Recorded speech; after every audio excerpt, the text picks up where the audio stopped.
Ouais, ben c'est une autre magnifique journée qui commence. Le soleil vient de se lever. Il n'y a pas un nuage. Il y a juste un petit peu de brume au loin. Mais c'est de toute beauté. J'ai des petits yeux ce matin parce que j'ai passé une drôle de soirée. Je suis arrivé ici à Tomar. Et ben la guest house dans laquelle j'ai réservé une chambre était supposée d'être fermée. Mais avec les sites en ligne maintenant, il peut y avoir une couple d'erreurs. Et ils font des rénovations dans la guest house. Donc elle est supposée d'être vide. Et le propriétaire, qui parle français et qui est extrêmement sympathique, ben, il reçoit des amis espagnols. Et hier, ben, c'était la fête un peu. La fiesta avec les amis espagnols, du bon vin, de la bière, un peu de bouffe. C'était très cool, mais pour un gars qui se réveille à 6h30, je vous dirais que c'était un petit peu plus rough, là. Mais pour une expérience comme ça vaut toujours la peine. Et là, pourquoi on est à Tomar? Bien, Tomar, c'est un ancien chef-lieu des Templiers du Portugal. Et oui, il y avait des Templiers au Portugal, parce que pendant la reconquête des Portugais, bien, c'était aussi le temps des croisades. Donc les Portugais ont demandé aux Templiers, tant qu'à aller chasser des infidèles en Terre Sainte, pourquoi pas venir nous aider à chasser les morts pour qu'ils s'en retournent en Afrique ou juste pour reconquérir les territoires? Pour les remercier de s'avoir battu avec eux, ben, ils leur ont donné des terres. Et Tomar, ben, ça fait partie d'une de ces terres-là. C'est pourquoi aujourd'hui, ben, en haut de la colline, pas la colline principale, mais une des collines qui domine la ville, il y a un ancien château fort des Templiers. Là, je t'ai soufflé parce que je monte la côte en même temps et c'est pas évident. Mais là, d'en bas, je l'ai pas vu tant que ça. Je viens de commencer à me promener et la vue était pas folle. C'était caché par les buildings, mais je vais être un des premiers en haut. En fait, je vais être le premier, là. Fait que j'ai pas perdu de temps à filmer d'en bas et je monte directement au portail principal. Parce qu'il devrait quand même avoir pas mal de monde parce que c'est une place relativement importante. La seule affaire, c'est qu'ici, il n'y a vraiment pas beaucoup de transports qui se rendent. Donc, il y a uniquement un bus le matin qui part. Donc, ben, moi, je suis pris ici toute la journée. On dit pris, là, on s'entend. Hein? Je suis content aussi, mais ça fait que les backpackers comme moi, habituellement, ben, ils viennent pas jusqu'ici parce qu'ils n'ont pas le temps. Mais je voulais le prendre le temps, puis je me suis pas reposé encore une fois depuis que je suis ici. Donc, ça va faire du bien, je devrais avoir mon après-midi libre. Mais comme je me connais, je vais me trouver de quoi à faire, puis j'aurai pas mon après-midi libre. Checkez ça. On voit le mur. Je m'en vais monter ça. Ciao!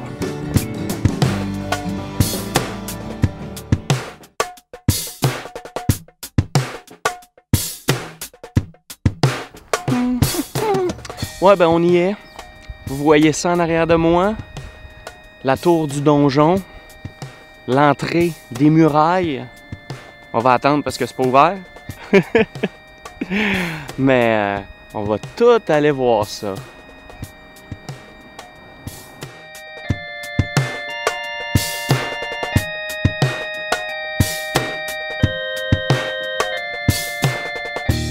Ouais, ben mes amis, c'est l'heure. Les portes viennent de s'ouvrir devant moi et ben, on est tout seul et on entre.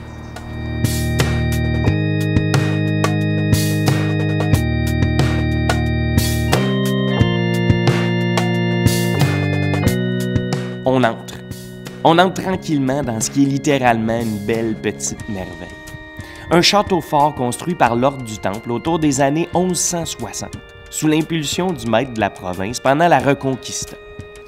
Et quand on entre par la grande porte principale, qui est extrêmement bien protégée par des murailles et des tours de garde, ben on découvre tout au bout de l'allée le couvent de l'Ordre du Christ, qui regroupe tous les styles architecturaux pratiqués au Portugal entre les 12e et 18e siècles.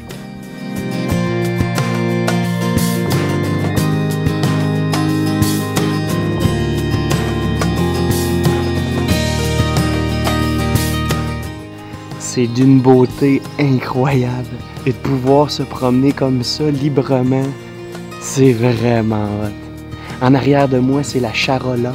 Dans le fond, c'est le cœur du monastère, l'emplacement le plus important. Puis l'architecture serait prise de la rotonde du Saint-Sépulcre à Jérusalem. À Jérusalem.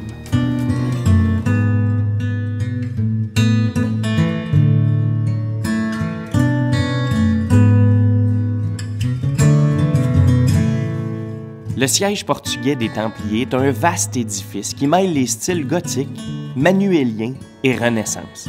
Et il témoigne du rôle essentiel de l'ordre dans l'histoire du pays. À l'intérieur du couvent, qui forme un complexe architectural exceptionnel et en parfait état, on retrouve plusieurs différentes salles, plus spectaculaires les unes des autres, avec des sculptures et des peintures finement détaillées. Ça nous montre vraiment à quel point les Templiers avaient un pouvoir immense au Portugal, du 12e au 16e siècle, finançant même largement les grandes découvertes.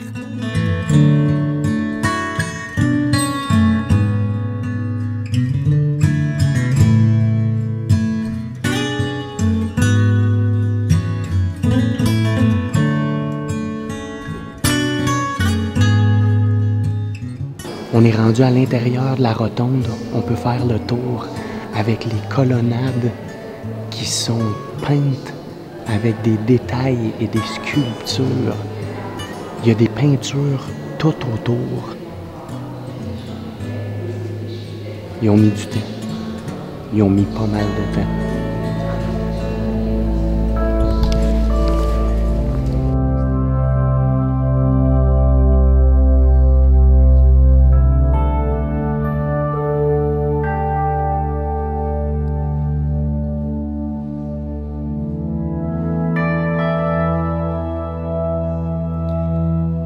L'emblème du château est sans aucun doute l'église ronde, la rotonde. Elle a été construite durant la deuxième moitié du 12e siècle. Et comme quelques autres églises du Temple en Europe, elle aurait été bâtie sur le modèle de la mosquée d'Omar à Jérusalem, que les croisés ont cru à tort être un vestige du Temple de Salomon. La basilique du Saint-Sépulcre à Jérusalem pourrait également avoir servi de modèle. Quand on continue notre visite, on arrive au Grand Cloître, une autre merveille, et qui, commencée en 1550, reflète la passion du roi pour l'art italien. Ce qui est le plus cool dans tout ça, c'est qu'on peut se promener comme ça un peu partout. Et il y a même un escalier en colimaçon qui mène à la terrasse de la Cire, au sommet, et d'où on a une vue imprenable sur tout le château, et d'où on peut contempler l'église manuéline dans toute sa finesse. Et surtout, d'où on peut contempler la fenêtre ouest de l'église, la fenêtre manuéline, qui, avec ses sculptures, qui ruissellent d'une profusion de motifs marins, en font un vrai chef-d'œuvre.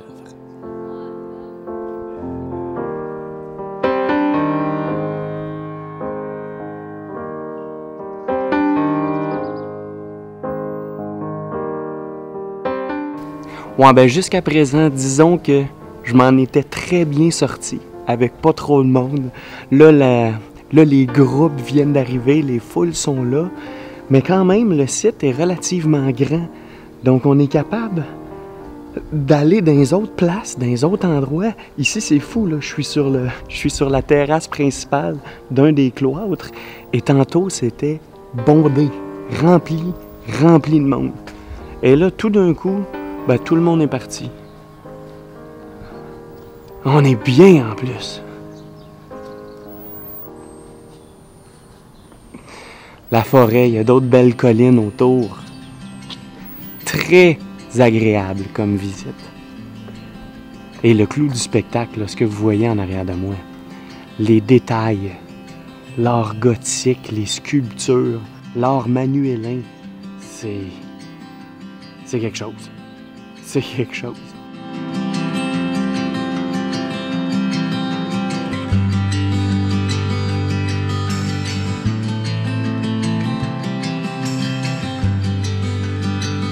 L'architecture manuéline s'est épanouie sous Manuel Ier, roi du Portugal de 1495 à 1521, et a perduré après lui.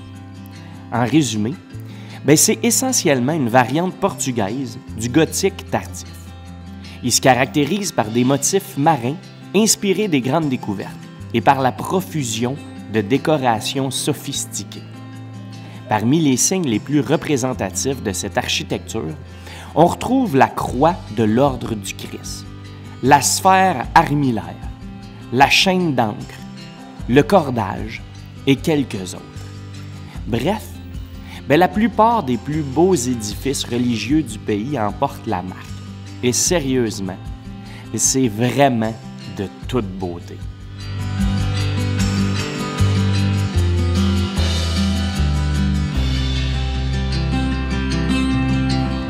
Pour ce qui est du reste, disons que je ne commencerai pas à vous décrire chaque bâtiment ou chaque salle, parce que ça finirait pas.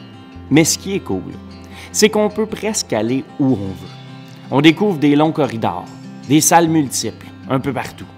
Et après, c'est le temps d'aller se promener à l'extérieur et de découvrir le mur externe défensif de forme pentagonale, ou de découvrir la citadelle, qui est également fortifiée avec un donjon à l'intérieur.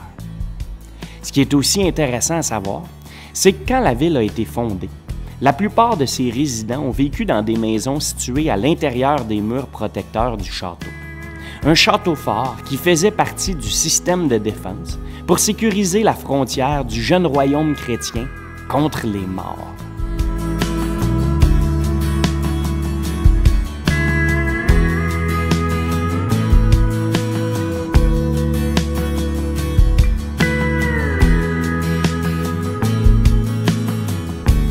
Alors, quoi de mieux que de terminer la visite avec une petite promenade sur la muraille? Fait qu'on fait le tour une dernière fois. On fait le tour des tours de fortification avec une vue qui plombe sur la ville juste à côté. Et là, ça fait 2h30 qu'on est dans la cité fortifiée. Fait que ça fait assez. Ça fait assez. Puis je pense qu'il y a d'autres choses à voir. Tomar, c'était très agréable. Très, très agréable.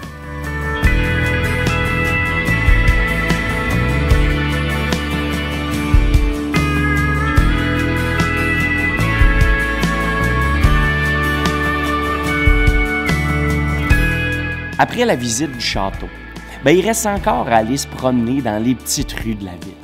Une belle ville d'environ 20 000 habitants et qui saura vous charmer avec son centre historique piétonnier. Sérieusement, c'est vraiment une place cool pour flâner, lire un peu sur un banc et juste apprécier la vibe et tout ce qui nous entoure. On peut traverser la rivière qui sépare la place. Et de l'autre côté, on a vraiment une belle vue sur la colline et le château fort. On découvre une petite église et un beau parc sur le bord de l'eau. Bref, Tomar est une des villes les plus séduisantes du centre du pays. On y apprend une histoire fascinante, en plus de découvrir certains monuments qui sont parmi les plus significatifs des Templiers, et ce pour toute l'Europe.